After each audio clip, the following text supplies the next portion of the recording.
Assalamu алейкум багбандар. Бүгүн 25-июнь Баткен обласына караштуу Кадамжай районундабыз, Айдаркен аймагында, Сырт айылындабыз. Деңиз деңгээли 1600 бийик жерде турабыз.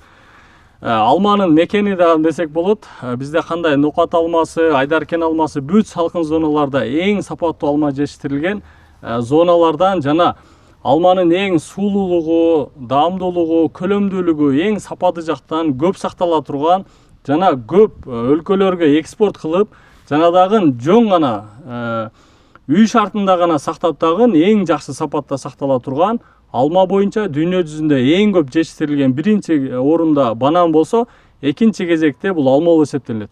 Ошон үчүн алма маселесинде биз ар дайым жаңы сорттор менен, же болбосо кароо технологиялары менен жаңы үлгүдө азыр Алжан абазынын бактарына келдик. Азыр алма бактарына, гилас бактарына чоң тажрыйбасы бар. Дээрлик 60 жылдан ашыктаган деп айтсак болот. Себеби бул жерде экинчи урпак экенсиздер, багбанчылык боюнча. Экинчи урпак. Экинчи урпактагы азыр буюрса үчүнчү урпактагы багбанчылыкка аябай кызыгып, үйрөнүп келип аткан жерде турабыз. Ар дайым билесиздер, кайсыл доордо урпактан урпакка алынган илимдерде чоң тажрыйба болот. Ошон үчүн биз багбанчылыктагы чоң сырларды билиш үчүн ар дайым тажрыйбалуу дыйкандар менен неме алмашыбыз керек, тажрыйба алмашыбыз керек. Эми ошол үчүн биз азыр Алжан абазынын багына келдик. Дыйкан айтат, ар дайым 20 жыл жаш көчөттөрдү караган дыйкан эмес, балким 25 жылдан ашык дыйканчылык кылган адам ошол чыныгы дыйкан багбан экен. Ошон үчүн азыр Алжан абазга сөз беребиз. Ар дээрлик бактар боюнча канча жылдык ошол союздан бери келип аткан бактар, 60 жылдан ашкан алма бактарда турабыз. Кирешеси канча болуп атат, сапаттуулугу бардыгы боюнча багбан агабыздан өзүнүн сөзүн алабыз. Ассаламу алейкум. Ассаламу алейкум. Элеман айтмакчы, баягыдай бизде чындыгында ата бабалар багбанчылыкты кармап келген. Андан кийин бизди колго өттү да кийинки муунга. Азыр мен экинчи муун болсом, үчүнчү муунга өттү. Азыр үчүнчү муунда мына балдар биз дагы дем алышка чыгып атабыз секине. Эми бул жерде айтып кете турган нерсе, алдыңкы ата бабалардан калган бактар мына ушул мисалы үчүн мына азыр көрсөтүп кетейин. Мына ушул 61-жылы эгилген. 1961 жылы эгилген. Бирок бул союз убакта башка сорттор эди, розмарин, семеренка, опорт дегендер. Ол азыркы талапка ол жооп бербейт да. Жештүү эмес да. Кийинки мына 5 жылдыз сортудагы мына Жанатан деп коебуз. Ошон кызыл базар, кызылга талап күчөйүп атат да. Кийин мына 5 жылдыздарга улап койдук. Мына азыр асты семеренка, үстү 5 жылдыз, азыркы 5 жылдар мындар. Мына ушул азыр 61-жылы эгилген болсо, мына канча болот? 65 жылдык мына бакта турат. Бак. Мына кадимкидей 10 жылдыктай эле мөмө берип атат. Муну энди баягы технология карашы, тарбиясы, үстүдөгү дарысы себеп, суу себеп, жери себеп, ошолордон деп ойлойм да. Бул эми биздики баягы эски усулда каралып атат. Мына карасаңар путолор азырларга окшобойт. Энди баягыдай чачыратып эле путап бирдеме кылып энди мөмөсүн алып атабыз. Эски кымада да, энди азыркы жаңы кымада башкача караш керек энди. Башкача караш керек. Азыр энди бунун технологиялары эми келатат да, эми келатат. Ошол нерсени биз азыр камтып кошуп айтып өтөйүн. Мисалы Европа өлкөлөрүнүн эң чоң өнүккөн бирден бир себеби бул урпактан урпак калтырган илими. Бизде эмне үчүн өнүгүү башка нерсе болбойт? Ар бир илимди биз баштайбыз, баштагандан кийинки урпак калып кетет. Ошол илимди улантпайт. Ошонун эсебинен дагы бир жаңы балдарыбыз чыгып окуп 10 жыл окуйт, ал илимди кайрадан унутулат. Ошентип отуруп эч кайсы тармакта өнүгө албадык. Ошон үчүн бул жерде азыр багбанчылыктагы чоң сырдагы сөзсүз урпактан урпакка калтырылган чоң тажрыйба, чоң илимдер бизге келечектеги жаштарыбыздагы багбанчылыктардын өнүккөнүнө эң чоң өбөлгө түшөт.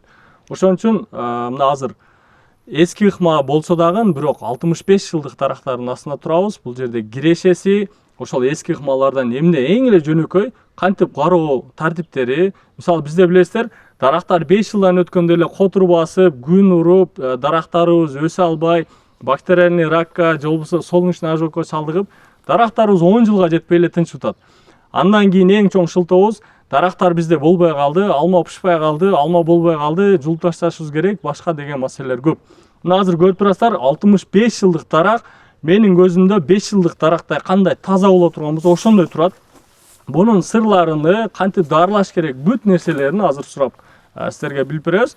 Бул жерде эң жөнөкөй эле 5 жылдыз өзүбүздүн алмаларыбыз. Ошол боюнча азыр биринчи этаптан баштап негизги кайсыл эрежелер менен ушундай бак жаш болушуна кантип азыктандырасыздар, кантип сугарасыздар, ошолор боюнча дагы айтып өтсөңүз дыйкандарга пайда болсун. Менин тажрыйбам боюнча суу режимин кармаш керек. Канчада? Суу режимини. Канчада кармаш керек? Орайга карап. Сууга талап болгондо коюш керек да буга дагынчы. Ошо талапты кантип билебиз? Турпактын нымдуулугуна карап билебиз. Нымдуулугуна. Турпак гана аныктайт. Муну өзү дарактын өзүнөн сезе албайбыз. Дарактын өзү солуп калганда онда кеч калат. Кеч калат, Суу режими менен арыкты боюдагы бактар баары ачып коет, суткалап жатат. Керек болсо апталап жатат. Ушул ооруга чалдыктырат. Эң чоң. Анан муну талап боюнча суусаганга жараша коюш керек. Коюш керек да, апталап жаткан суудан көрө кичине суусаган жакшыраак кайтып. Анан азыктар боюнча тагы салсак эле бере берет дейшем катачылык да. Салсак эле болор. Дозасыдан баягы минералдык жер семирткичтерди өлчөмүнөн артык пайдаланабыз да, бизде ушундай бир адат бар да. Бул ошондой артык минералдык азыктарды сагандан көрө сабай койгон жакшы. Ondan көрө жөн эле минералсыз эле жашаган жакшы да даракты. Ол ошол айнытат. Анан үстү жагы боюнча биз даракты мына коросуну текшербейбиз. Менин тажрыйбам боюнча да. Мына жалбырактын тазалыгы, дарактын жалбырагы жана мына чылпыктардын тени таза болсо баары автоматически өзү мөмөк чоң болот ал. Жалбырак ооруп турса, чылпык ооруп турса, бул коро өспөйт. Мына буларды өстүрүү, мына азык берүүчү мына жалбырак менен мына чылпык да.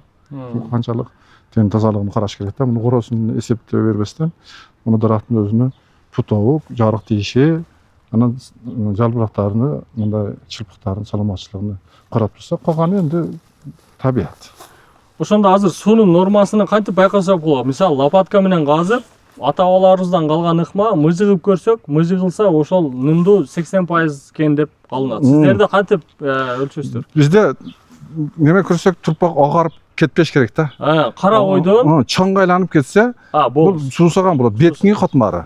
Бетиң караган. Бизде азыр биз жөн эле бул көп жылдан бери карап атабыз да, бир 40-50 жылдан бери карап атабыз. Бизде мындай сезип эле калганбыз. Эми тажрыйба катары жумасына канчада бир коюп турасыздар? Мына ушундай чоң бактарга 4 саат акса жетишерлик. 4 саат. Бирок канча убакытта? Бир жумада канчада? Бизде мына жерде 15 күндө койсо дагы болот. 15 күндө, 2 жумада. Бирок бизде салкын да. Эndi башка же шагалдуу жер бар, чополуу жер бар. Борпоң жерлер ол өзүнүн характерине карап, нымдуулугуна карап. Мисалы шагалдуу жерге аптаса коюш керек. Же болсо кээ бир ана көктал жактар бар, ыстык шагалдуу жерлер болсо, балким 3 күндө коёр. Топурак. Ар дайым өз илимий аталышында топуракта нымдуулук 60%дан 80%га чейин нормада турса, топурактан бардык азыктарды ала алат дарак. Эгер ошол нымдуулук 60%дан төмөн түшкөндөн кийин болду, дарактар азыктандыруудан токтойт. Ошон үчүн бардык азыктар бул нымдуулук менен гана аракет кылат. Ошол үчүн дарак айтылат. Дарактарда айтылат, суу коюп даракты суу койбостон өлтүргөнгө караганда суу коюп өлтүрүү оңой дейт да дарактарды. Сууну көп койсоңуз дарак өлүп калат. Сууну койбой чаңкатып өлтүргөнгө караганда сууну көп коюп өлтүрүш оңой да даракты. Бул данектүүлөрдө эң маанилүү эсептелет. Мына уруктуулар эң көп суу талап кылган алма жемиши болсо, ушуну дагы көрүп атасыздар, дыйкандар 15 күндүн ичинде 4 саат гана болгону нымдуулукту кармайт. Эми азыктандыруу боюнча айтсак, азыр топуракка ошондо эгер сиздер минерал эч кандай иштетпесеңиздер, органикалык кыхты, гектарнабы же кайсыл убактарда, кайсыл кыхтарды берип азыктандырасыздар топурактан? Мени өзүмдү бизде баягы жаныбарлардын кыгы жетишсиз, дефицит. Биз жылда сала албайбыз. Ошого 3 жылда бир капта. 3 жылдын ичинде бир кап. Ушул нормальный. Көң да, баягы койду көң барбы? Şunu bir kap 3 yılda bir kap. Айланасына, диаметрine жөн эле чачылат же көмүлөт. Жоқ, мындай чачып коебуз ошол диаметрге. Көп жакынга, столго жакын эмес. Тамыр бар жерге. Тамыр бар жерге, чач тамыр бар жерлерге можол менен чачып коебуз. Бирок бир айта кетчү нерсе албетте күздө. Күздө. Жазда болбойт. Жазда болбойт. Уйку мезгилинде. Ошондо ноябрда болобу? Күздө биринчи кар жаугандан баштап салса боло берет. Же тоң жүрөдү, жер тоңойт, ошондон болсо онун эртеси мен тажрыйбамда эрте. Ошол салынган минералдык жерсемдикичтер кышы менен кардын эсебинен, жаандын эсебинен шонун баягы немеси десем, азыгы турпакка сиңбирен үстүдө баягы неме кылат да, мындайча айтканда. Кандай отход да. Отход кылат. Апелька ошон калат дагы. Бул апелька борпоңдукту, нымдуулукту дагы сактайт. Ошондо кык салганда көмүштүн кажети жок. Жөн эле. Жок, көмбөйбүз. Buncha багытты көм чыга албайбыз. Жөн эле өзү сиңип кетет. Бизде кар көп жаабайт да. Кар ушунча жауган карда 50 см же 30 см кардын суу да onun өткөндөн кийин onu бүт жууп өтөт почти. Почти 90% жуат. Ошондо кык сөзсүз кеминде 1 жыл чириген болуш керек, а? Же жаңыдан өзү чириген болуш керек. Инструкция боюнча 2 жыл 3 жыл сакталган болуш керек.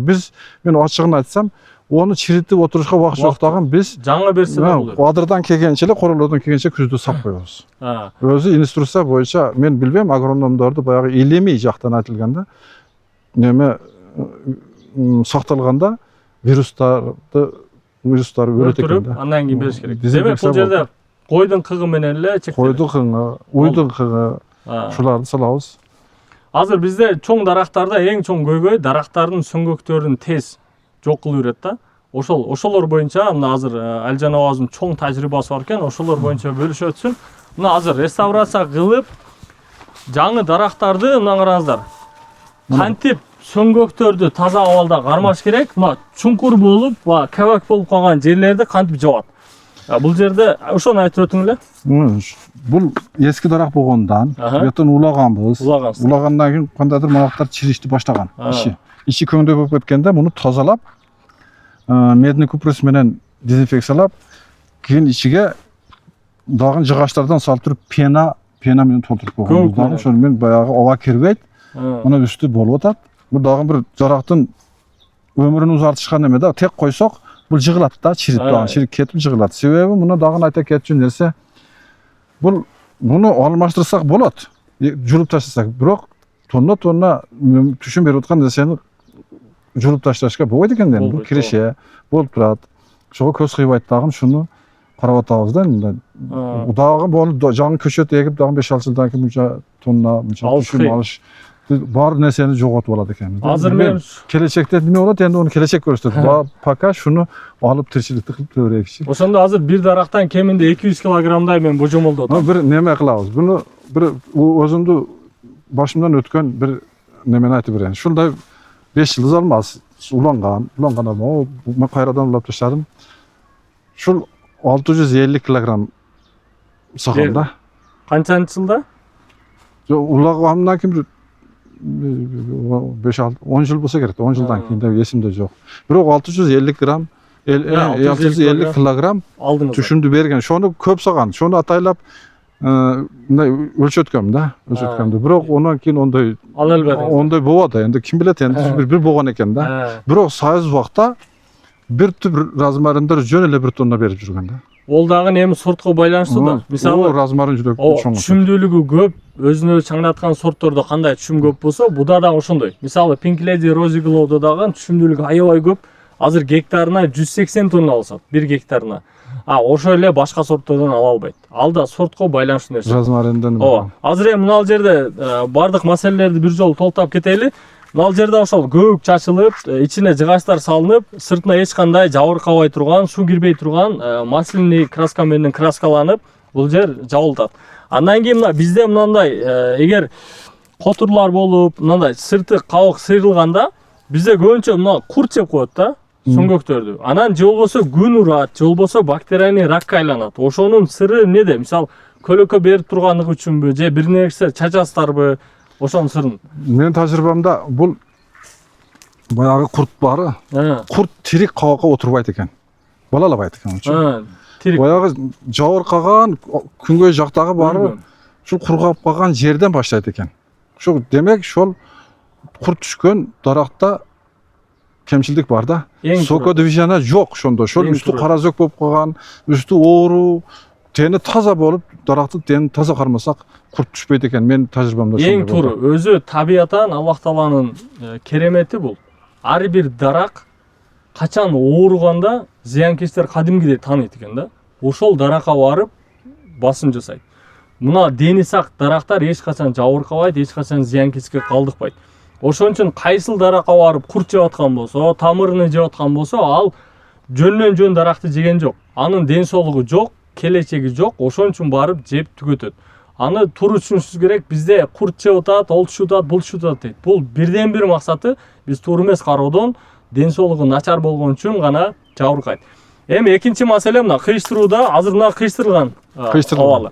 Бизде кыйыштырууда элжанакай эң чоң көйгөйүбүз кыйыштырганда сынып кетет, же болбосо айрылып кетет, же болбосо ошо жылы куурап калат да. Ошонун сырларынан бир кошуп айтып өтсөңүз, бизде кыйыштырган ыкмада адашкан. Туура, чоң дарактарды кыйыштырганда албетте ошол жылы 1-2 жыл актап туруш керек. Актап туруш керек. Же зерикпесе саманлай менен эле шуап ташташ керек да, мына шиттерди баары. Саманлай баары шуап 1-2 жыл турат. Мына күндүн мына циркуляция болгондон кийин опто көтөрөт да, опто көтөргөндөн кийин кабак жараксызга айлангандан кийин куртта бир жагы неме болот да, түшүп калат. Бул бир. Кайрылып кетпеш жагыга 3-4 жыл байлап турабыз. Катыгыча байлап турбаса кайрылып кетет. Этиятта караш керек да. Караш керек, иштеш керек да. Азыр бул жерде жарма уланып тур, кабакка берген жарма. Мына туугандар, кыйыштырууда дагы сөзсүз көңүл бура турган нерсе байлап 2-3 жыл караш керек. Анан бизде көп дарактарыбыз аябай ортосун көп ачып таштагандан солнечный ожог күн уруп коет. Ошон үчүн ортосу дагы көрүп турасыздар, мына 75% жарыктык дегенде мына ала була күн кирсе, демек ортого жакшы жарыктык кирип атат. Ошон үчүн алмалардагы эң чоң сыры дагы ортону көп ачпаш керек. Бутоодо азыр азыктандырууну кошумча айтып өтөлү. Үстү жагында азыктандыруу кайсыл азыктандыруулар берилет? Ошолор боюнча айтып берсеңиз. Үстү жагга жалбырак аркылуу калий беребиз. Калий неме? Хлорист калий эмес, неме? Сульфат калий. Же болбосо оксид калий. Суюк сатышат го. Оксид калий. Калий беребиз. Анан баягы курттарга беребиз, курт кумурскаларга. Алма куртуна канча жолу күрөшөсүздөр, анан кантип күрөшөсүздөр? Алмада эң чоң көйгөй алма курту да бизде. Алма куртуга буну календарды билиш керек. Чача бербеш керек да, алма дарылайт деп эле. Ошон өзү календар бар. Гүлүдөн алдын дарылаган гүлдү сактайт. Бир жолу эле гүлдү чачып коюп, мен чачып койдум деп кийинки биринчи дары гүлү менен кичине жалбырактар болот да, гүл жалбырак. Шолорду коргош үчүн, гүлүдөн кийин жыл бою мөмө коргош үчүн. Онун календарлары бар. Onu азыр убакыт кыска. Анан баягы чылпыктарда көкпит бар. Анан кене, килеш деп коет. Килеш өтө жаман. Бул алма жей турган курт, плодожарка деп коет. Бул алманы эле жабыркатат да. Неме дарактын өзү организмге зыяны жок. Бирок килеш мөмөнү дагы өлтүрөт, дарактын дагы. Жалбыракты да бандай. Дагы ошондой. Жалбыракты бандай чоң тор кылып туруп неме кылып турат дагы. Жашыл хлорофилди жеп коет да, мындай бозоруп калат дагы. Кенелерге каршы кайсыл мезгилден баштап чачышыбыз керек ошондо? Кенелерге немеге гүлүдөн кийин босо чачып коюш керек. Бизде мисалы гүл убактысында арыга башка зыян берет деп, мисалы көп чачылбайт да, ошондо гүл убакытта кайсыл дарылар чачсак болот? Актара менен киребиз, бизде кандай кылабыз ошол? Гүл убакытта эч кандай дарын чачыш керек. Дары чачылбайт. Себеби бул жерде чаңдаштыруу мезгилинде баягы чаңчаларды баары, чаңчаларды пестицид дагы өлтүрөт. Ооба. Фунгусид дагы өлтүрөт. Чаңча бул тирүү организм. Ооба. Бул аталыктан энеликке секирип өтүүчү чаңчада шуну пестицидке дагы ожог болот ол. Фунгусидке дагы ожог болот да. Бул ошо күз мезгилде эч кандай күз мезгилде өзү курттун миссиясы жок ол мезгилде. Гүлдөн алдын болот курттун миссиясы. Гүлдөн кийин болот. Демек сиздин сөзүңүздү мен түшүндүрүп айтып өтүп кетейин. Бүчүр гүл бүчүргө чейин, гүл ачылганга чейин розовый бутон деп коет. Ошол бутонго чейин бизде жашыл конус чара көрүлөт. Ооба. Жашыл конуста биз медный купорос менен кандай киргенибизде ошол убакта куртка каршы берип өтөбүз. Мисалы, лямда, цигалатрин, карателерди кошуп берсе да болот медный купоросго. Гүл убактысында эч кандай дары берсе болбойт дейт. Эми азыр биз интенсивдүү бактарда гүл убактысында чирикке каршы гана фунгицид беребиз. Себеби манилиоз, бактериальный ожогторду гүл убактысында жамгыр көп жааганда ошол жамгыр аркылуу кирет да ичине. Гүлдөп турганда чачылат. Гүлдөп турганда чачылат. Ал фунгицидтердин катарында бир гана чирик үчүн. Бул беллис болсун, свич болсун, хорус болсун, бул фунгицидтер ошол эң коркунучтуу бизде бактериальный ожогтон кетип атат. Же болбосо ошол манилиоз чириктен кетип атпайбы? Ошол эң кооптуу нерселерге ушуну берип өтүшүбүз керек деп айтабыз. Демек сиздерде бул аба ырайында эч кандай манилиоз байкалган эмес. Ошон үчүн чирик дагы жок. Ошол үчүн сиздер гүл убактысында эч кандай бербейсиздер. Эч кандай дары бербейт. Жакшы. Гүлдөп ошол 100% гүлдөп бүтүп мөмө түйгөн убакыттан баштап анан алма куртуна башка берилет. Калий оксид, ошондо сиздер азот менен фосфорду кантип камсыздайсыздар? Ошону айтып өтүңүз. Фосфорду астыга салабыз. Суперфосфат, жамофос. Демофос, нитромофос. Эndi мындай немеге карап.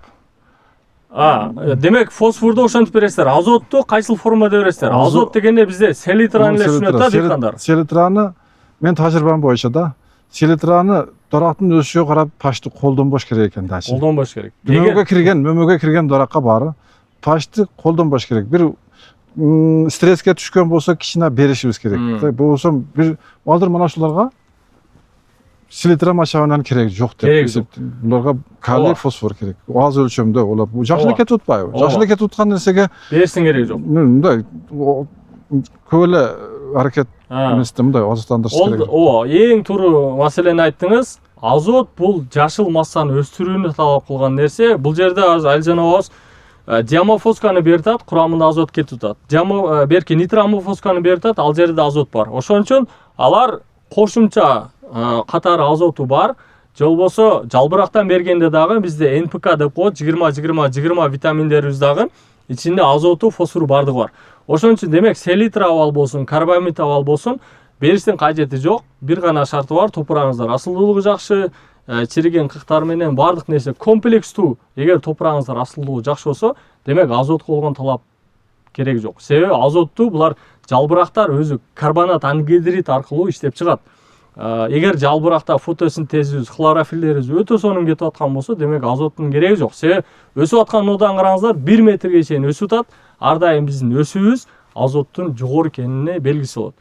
Алжан ака, ошондо бардык маселелерди айтып өттүк. Алма боюнча дагы нелерибиз калып кетти? Бизде сууну билесиздер, адыр жергесинде суу тартыш жерлерге чыгып алма тигип алат да. Алма бул дүйнө жүзүндө эң сууну көп талап кыла турган, анан алма бизнеси дегенде бул суу бизнеси деп айтылат. Алма өзүнүн 80% суудан турат. Ошон үчүн биздикилер кайракы жерге чыгып, адырга чыгып алып, суу кыйын жерге чыгып алып алма тигет да. Ошого кандай сунуштарма бересиз? Шуну билбейт экен. Ондо мен өзүм агроном катары айтып өтөйүн, адыр жеринде, суу тартыш жерлерде бир гана данектүү мөмө өстүрүшүбүз керек. Алмалар билесиздер, сентябрь, октябрь, ноябрга чейин сууну талап кылган өсүмдүк болгон үчүн, эгер биз ноябрь ошол пышканга чейин сууну нормада бербесек, бул күнүнө миллиметр чоңое турган мөмө. Күнүнө 1 миллиметрден чоңоюп отуруп чоңоет. Эми адыр жерлеринде суу тартыш болот, катуу ысып кетет. Ошо ысык жерлерде биз данектүү мөмөлөрдөн өрүк, гилас, шабдалы мөмөсүн эгип, жай мезгилине чейин мөмөлөрдү терип, жыйнап, жакшы киреше киргизсек болот. Бирок адыр жерине алма тигип алган болсок, сентябрь, октябрга чейин суу коюш керек, күзгө чейин камын кылышыбыз керек, тонна чыгара албайт. Тонна чыгарсак сакталбай калат, суусу начар болот. Биз алма тигүүдө сөзсүз 5 талапты айтабыз. Сактай турган жер болуш керек. Алма сакталбаса жакшы пул болбойт. Андан кийин суу жакшы болуш керек. Жер тупурактары асылдуулугу жакшы болуш керек. Анан көлөм болуш керек бир аз. Алжан абыз айткандай, бир дарактан 650 кг ала турган даражада болуш керек. Же болбосо кичине эле тамаркага аз эле алма тигип алып, аны жакшы киреше киргизе албаса болбойт. Андан көрө аз жерден 2 тонна, 3 тонна гилас сатып, киреше киргизсек болот. Эми бул жерде Алжан абыз 50 жылдан ашык, балким 2 урпак багбанчылыкта тажрыйбасы болгон үчүн бул нерседе бизге коркпой айтып берип атат. Ошон үчүн алмаларда эч кандай көйгөй жок. Биз келечекте мисалы 1 гектардан божомол менен канча тоннадан алып тастарсыздар азыр? Биз ар интенсивде жарым жапыз бойлууларда, полукарликтерде гектарына 35 тонна алып атабыз.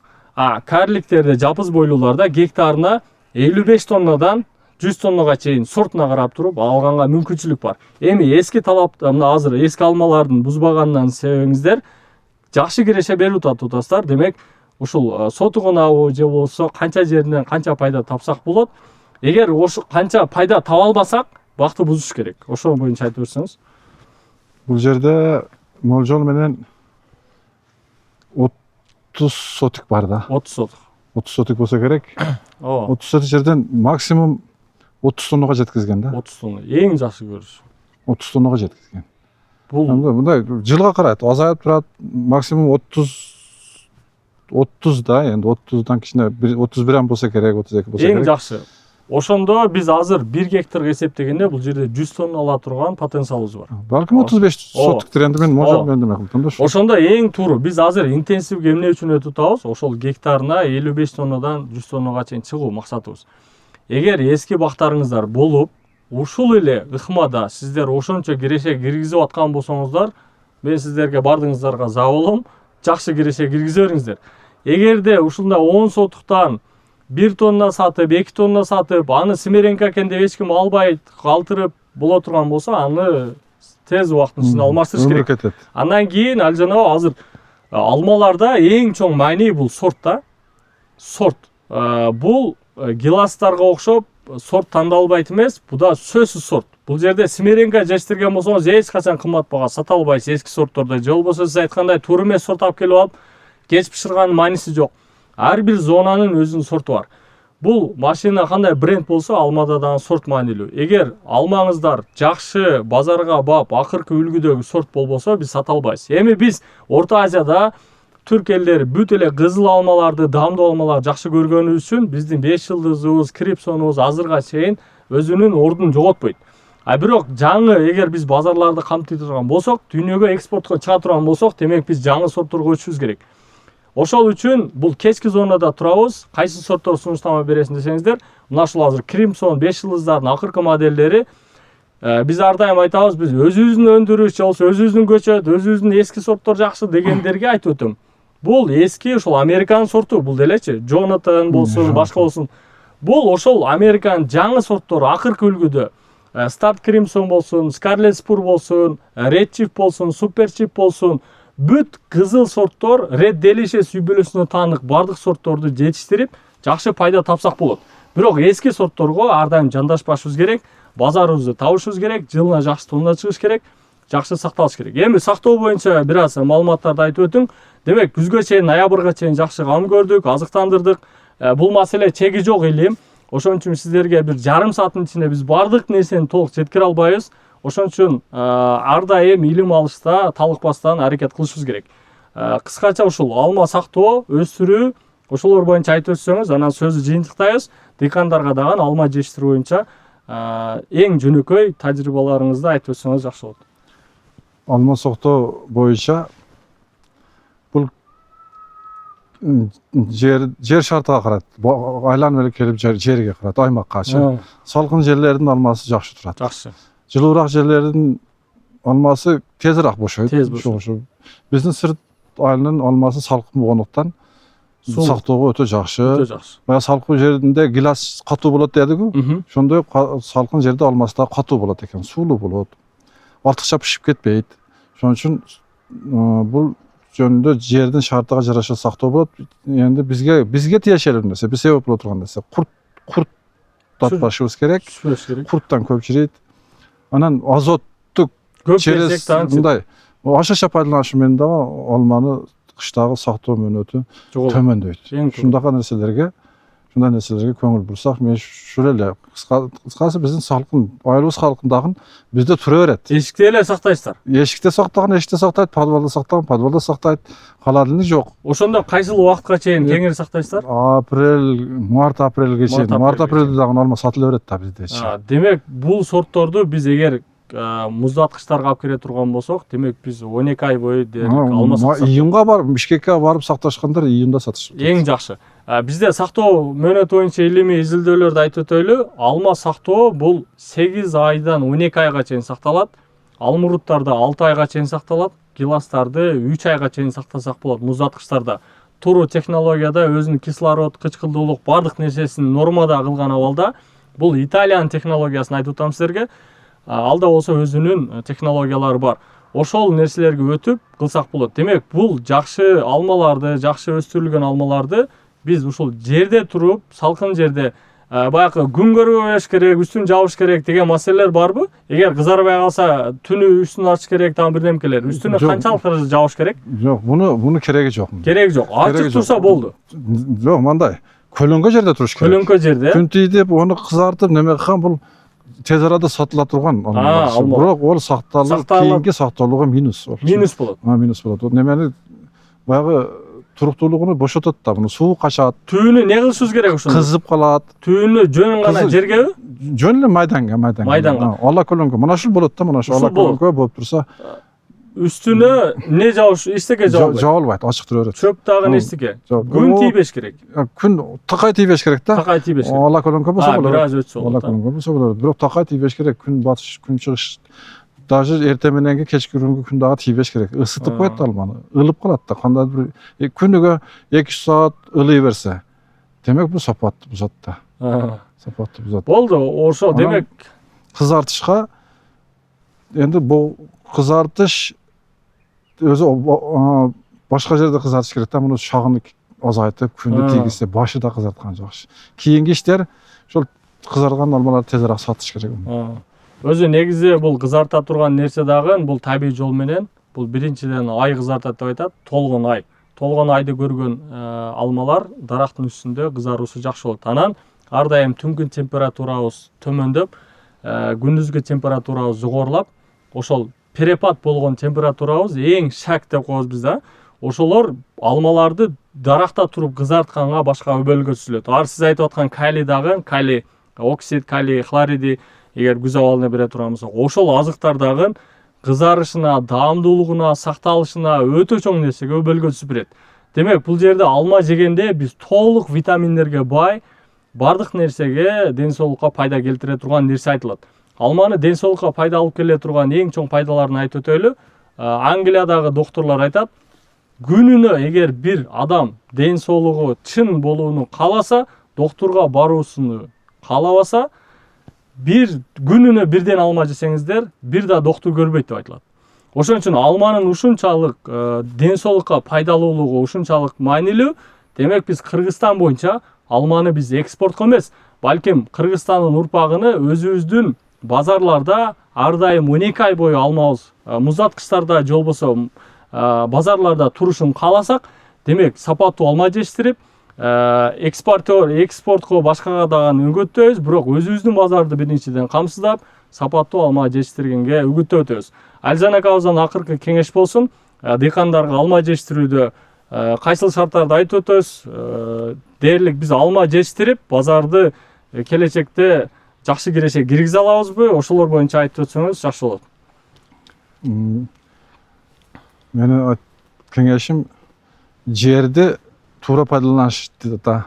Бизде демек биздин чөйрөдө кайсы нерсе өсүп атса, бизге отурумдуу болсо, ушул жер өссө, дарак болсо же эгин болсо, ошол нерсеге маани берип, жерди эч качан курук таштабаш керек да. Суу болсо, жер болсо иштетиш керек.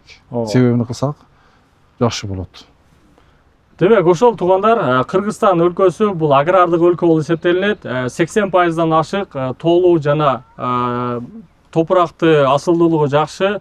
6 миллион гектардан ашык жерлерибиз жөн гана жатат. Ошол жерлерди туура пайдаланып, агрардык чөйрөдө Кыргызстанды агрардык өлкөгө айлантып, ар дайым Кыргызстаныбызды, өзүбүздүн мөмө жемиштерибизди мол кылып, багбанчылыкта ар дайым ийгиликке жете турган, кийинки урпактарыбыз дагы ошо өзүбүздүн жерлерибизди туура пайдаланып, туура иштетип, ар дайым келечектүү багбанчылык кылышыңыздарга чакырып өтөбүз. Видео жаккан болсо лайк басып, каттал элек болсоңуздар катталып, Эгер кимде ким кандай суроолор боло турган болсо комментарийга жазып өтсөңүздөр болот. Алжан абабыз комментарийда эгер колу бош болсо жооп берет. Калган суроолорго биз жооп беребиз. Бардыгыңыздарга ийгилик каалап өтөбүз. Алма жетиштирүүдө ар дайым Кыргызстан билесиздер, толуу регион болуп эсептелинет. Сөзсүз кайсы зона болбосун, сөзсүз Кыргызстан боюнча алма жетиштиришибиз керек. Эми алма жетиштирүүдө билесиздер, бул илимге, башкага сөз маани беребиз. Билесиздер, алма дүйнө жүзүндө 100 миллион тоннадан ашык жетиштирилет, бирок ошонун 60% Кытайдан келет. Биринчи орунда Кытай турат. Биз эч качан 10-чу кезекке да элешпейбиз, 20-чыга да элешпейбиз. Бирок алманы мындайча айтканда алманын өлкөсү болуп туруп, алма жетиштирүүнү билбейбиз деп айтсак дагы туура келет. Демек биз ушундай тажрыйбалуу багбандардан кеңеш алып, алма жетиштирүү боюнча чоң сырларды үйрөнүп, ар дайым урпактарыбызга жакшы илим калтырып, жакшы кирешеге киришиңиздерге чакырып өтөбүз.